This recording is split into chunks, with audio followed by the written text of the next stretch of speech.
Section 1. Section 1.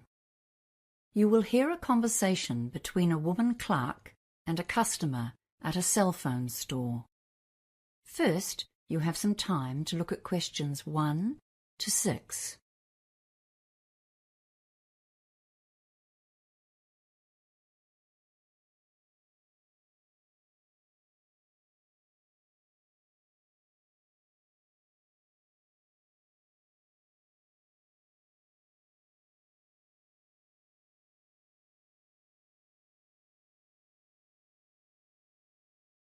Now we shall begin. You should answer the questions as you listen, because you will not hear the recording a second time.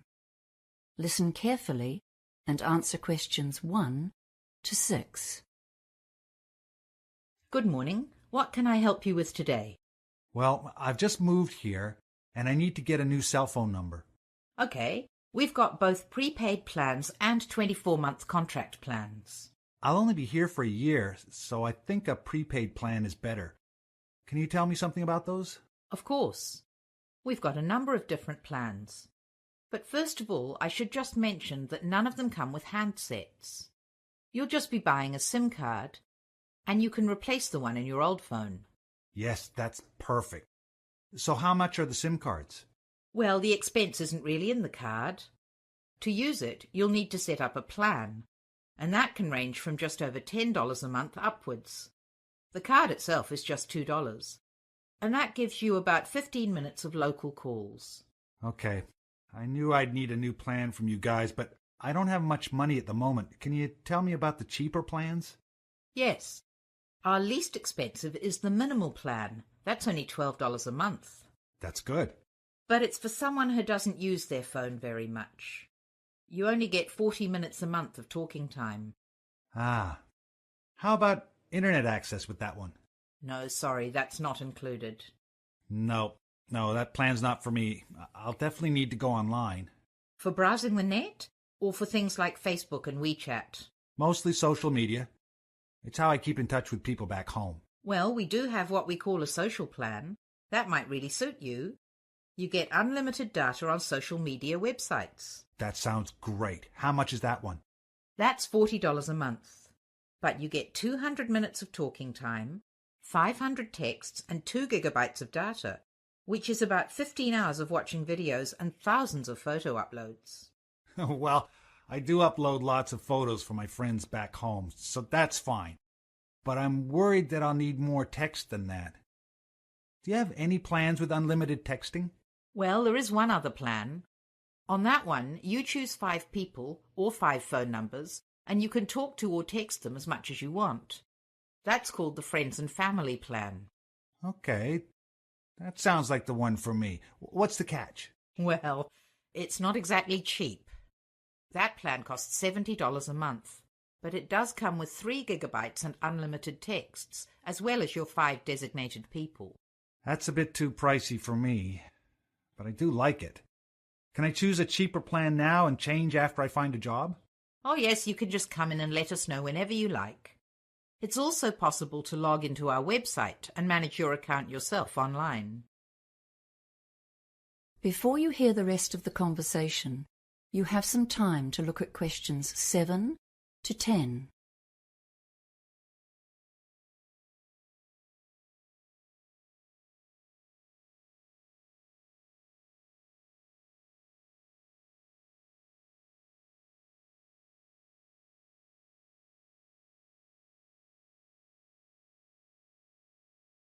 Now listen and answer questions 7 to 10. Okay.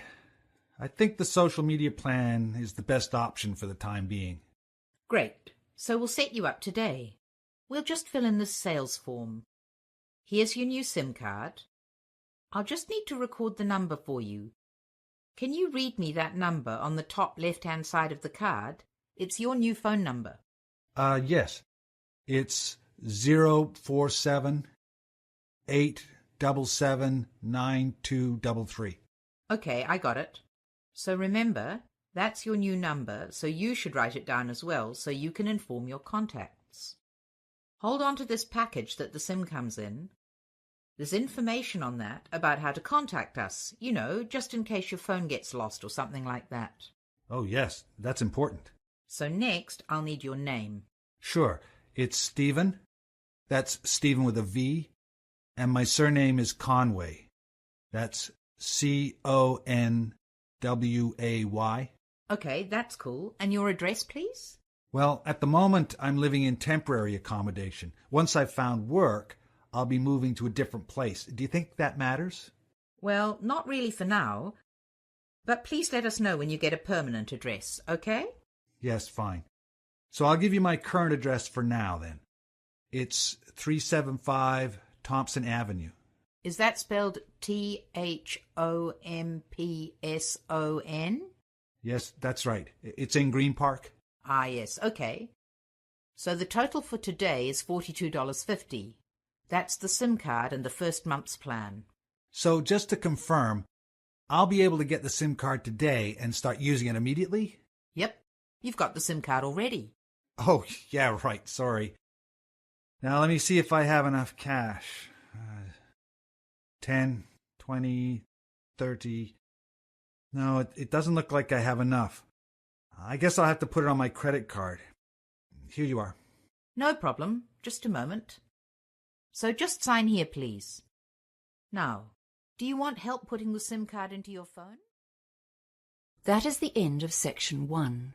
You now have half a minute to check your answers.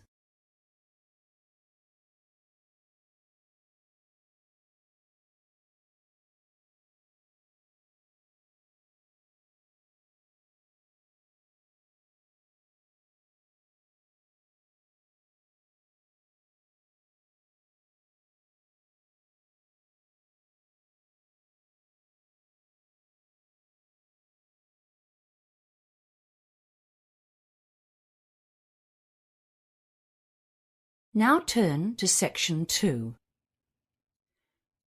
Section 2. You will hear a receptionist, Doreen, talking to a group of parents about the Daisy Daycare Center. First, you have time to look at questions 11 to 17.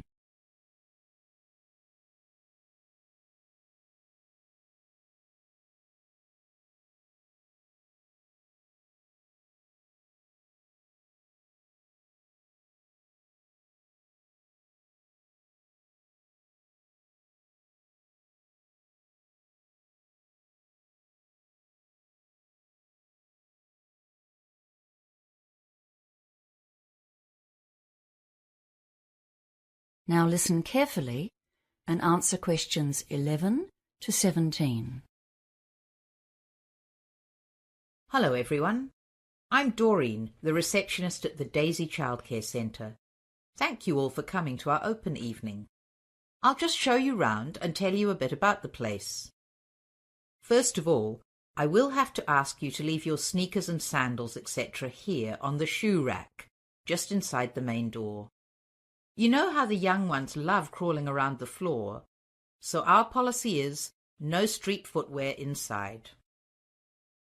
As you can see, our facility is very open plan. There are lots of different activity areas, and we like to have pretty good visibility throughout the centre. This central area to the left is where we all gather for stories, songs, and some games. That's why the big circular carpet is there.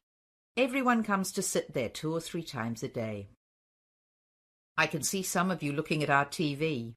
Some parents worry that we might just dump the kids there to watch rubbish all day, but of course that's not the case. In fact, we only use it occasionally.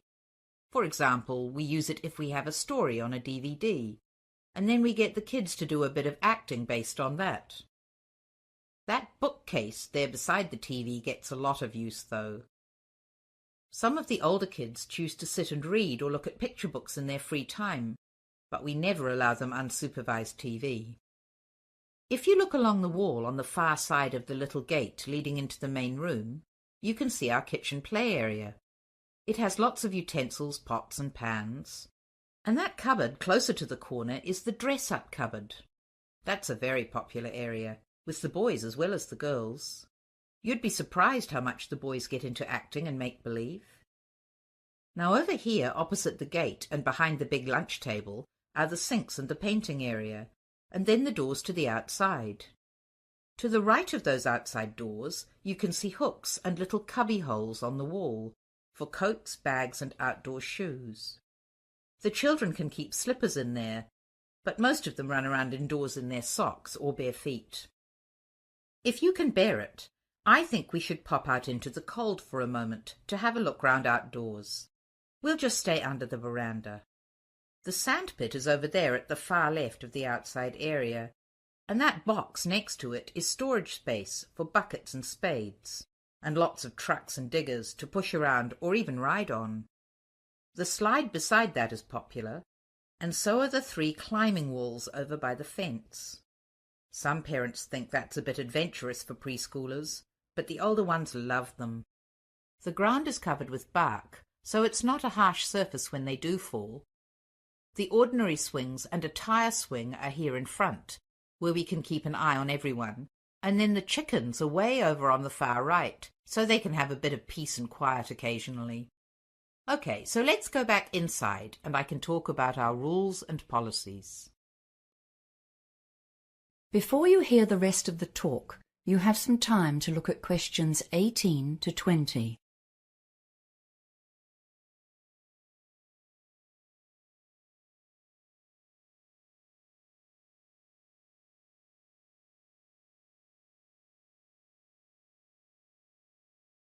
Now listen and answer questions 18 to 20. As you probably already know, the government sets limits on adult-child ratios, but we try to improve on those wherever we can. There are different ratios for under and over 2-year-olds. For the under 2s, the rules are 1 adult to 4 children, and we basically stick to that, except that we have an extra roving staff member with no allocated children who helps out wherever there's a need. The older kids have a 1 to 8 ratio, and again we try to have an extra staff member on site. All of our staff are fully qualified, but we do have trainees from the local polytech at certain times of year. We do have pretty strict rules about pick-up times here. It's a real problem if parents are late, and we end up with far too many kids for the number of staff. So we ask you to be very punctual about collecting your children. We have had to ask a couple of consistently late parents to leave, but of course this is only a last resort. We have quite a long waiting list here, especially for the over 2s, but you're welcome to put your name down. The average lead time is usually about 9 months, but sometimes we get unexpected vacancies. For example, maybe a family has to move to another city for work or something, so their child is withdrawn. This means, if you're lucky, your child could be admitted in 3 months or so. Now, are there any questions? That is the end of section 2. You now have half a minute to check your answers.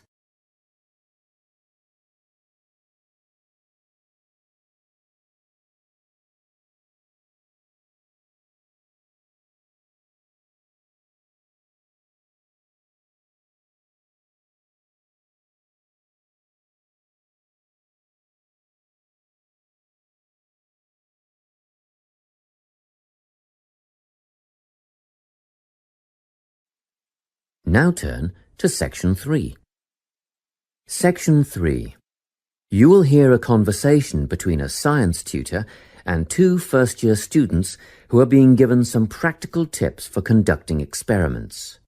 First, you have some time to look at questions 21 to 25.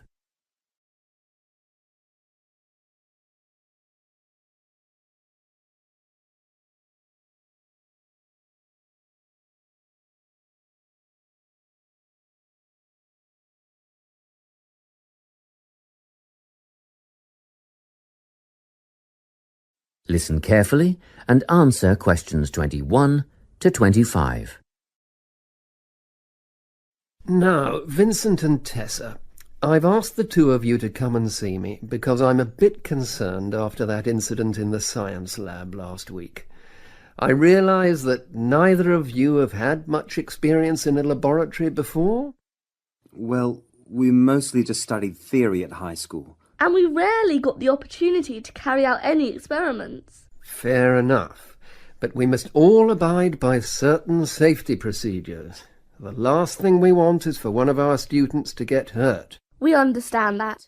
Our priority is to make sure that the chemistry laboratory is a safe place, and actually, accidents can easily be prevented if you just think about what you're doing at all times. It sounds simple enough. It is if you always use good judgment, observe safety rules, and follow directions. We've read the rules on the poster inside the lab. And yet last week you were seen working in the lab without eye protection. What do you mean? I was wearing my glasses. Prescription glasses are not safety glasses. You must always wear the goggles provided.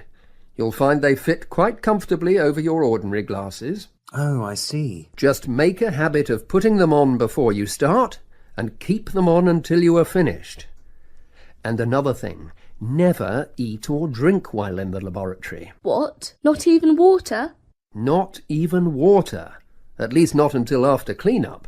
Then be sure to wash your hands thoroughly with soap and hot water, and dry them on a clean towel first.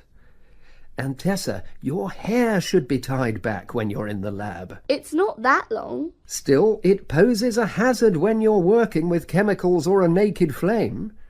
If you can't tie it back or pin it up, see if you can tuck it into a cap or something. Yes, I can do that. Thank you. Now, Vincent, last week you wore a t-shirt and trainers in the lab. The rules clearly state that long-sleeved shirts and leather shoes must be worn. Oh, yes, I remember. I was late getting back from sports practice and I didn't have time to change. Well, it mustn't happen again. Okay, I'll see that it doesn't. Good. As for the rest of the safety precautions, refer to the safety poster inside the lab and you shouldn't have any problems. Before you hear the rest of the conversation, you have some time to look at questions 26 to 30.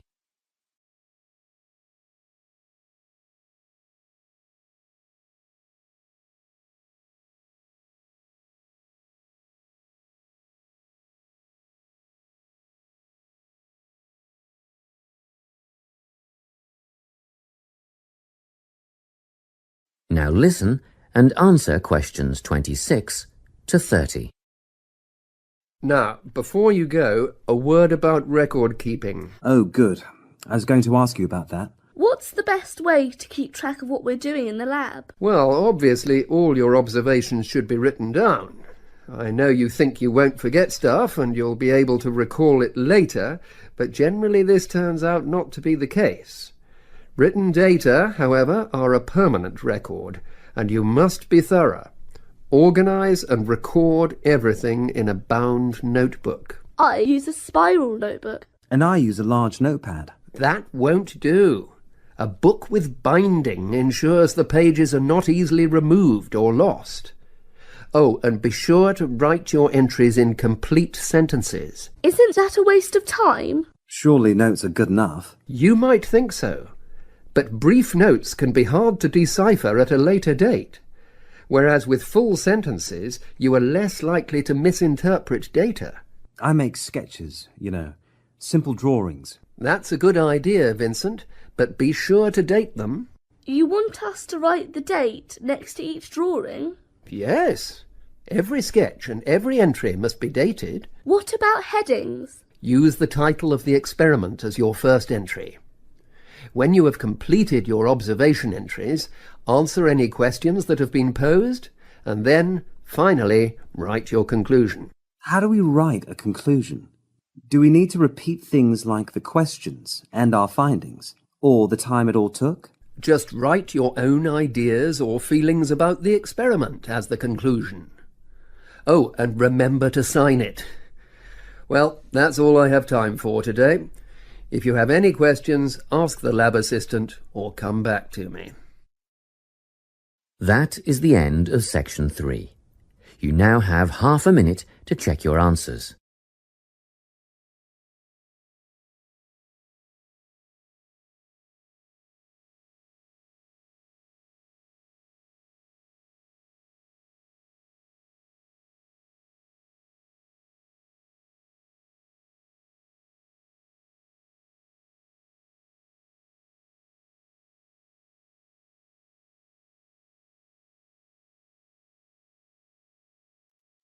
Section 4. You will hear a talk on the importance of soil in organic agriculture. First, you have some time to look at questions 31 to 40.